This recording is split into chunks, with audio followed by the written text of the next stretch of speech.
السلام علیکم ناظرین، اس ٹائم ہم ٹاپ پیر صاحبہ پہ موجود ہیں۔ یہاں پہ بڑا مشہور زمانہ منال ریسٹورنٹ ہوا کرتا تھا، تو بس فقط کی بات ہے۔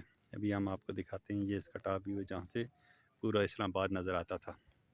تو ابھی آپ اس کو دیکھ سکتے ہیں، یہ ٹاپ ویو ہے، یہاں سے آپ کو سارا اسلام آباد نظر آ رہا ہے کہ یہاں پہ کروڑوں اربوں روپے لگائے گئے اس وقت کی انتظامیہ اور ہمارے سی ڈی اے کے چیئرمین تھے کامران اشاری صاحب، انہوں نے اور مشرف گورنمنٹ نے مل کے بنایا تھا۔ تو ابھی اس کی یہ حالت آپ دیکھ سکتے ہیں، اب خالی یہ بلڈنگ وغیرہ تو ساری ختم کر دی گئی ہیں، صرف کھنڈر رہ گئے ہیں۔ تو صرف حکومت وقت سے اور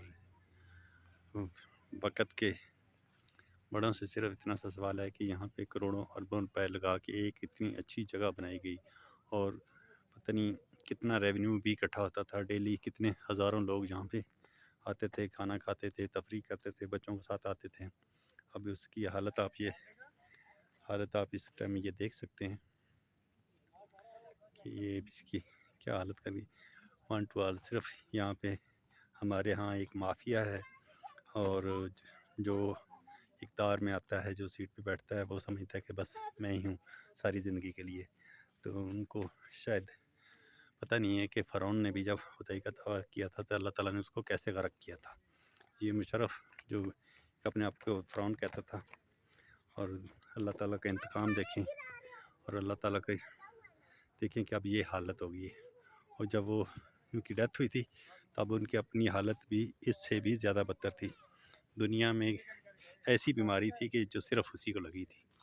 تو وہ بڑا غفور الرحیم ہے۔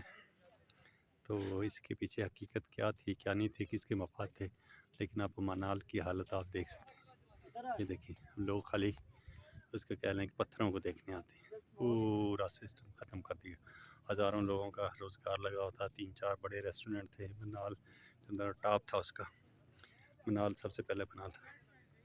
تو ابھی آپ دیکھیں، صرف جیسے وہ پرانے بلڈنگز ہوتی تھی نا، عجائب گھر، اسی طرح سے اب لوگ اس کو صرف پتھروں کو دیکھنے آتے ہیں، ٹاپ کا ویو دیکھنے آتے ہیں۔